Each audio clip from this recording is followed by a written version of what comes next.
One day, a clever snake slithered up to Eve and said, "Did God really say that you should not eat fruit from any of the trees in this garden?" They became hungry and thirsty, so they complained often. But God heard their cries and sent a special food called manna from heaven for them to eat.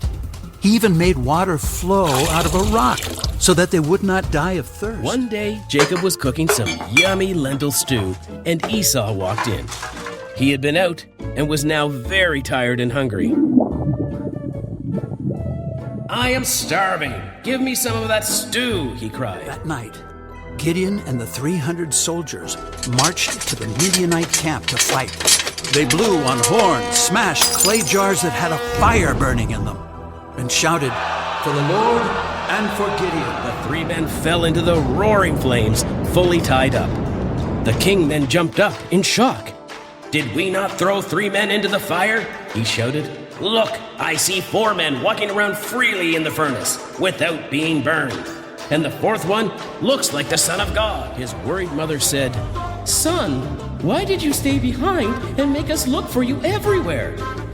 Jesus answered, "Why were you looking for me? Didn't you know that I must be in my Father's house?" Nicodemus didn't know what Jesus was talking about. "Born again? What do you mean? How can an old man go back into his mother's tummy to be born all over Jesus looked up to again?" heaven, thanked God out loud for hearing his prayer, and then called out, "Lazarus, come out." All of a sudden, Lazarus slowly walked out of the tomb, wrapped in strips of cloth. They started digging through the straw and clay, straight above where Jesus was talking. Then, the man lying on a mat came through the roof in front of Jesus. He looked up at them and admired their bold Jesus faces. could see that Martha was really bothered, but he gently replied, "Martha, dear, you are worried and distracted with so many things. But only one thing is truly important right now. Mary has made the better choice.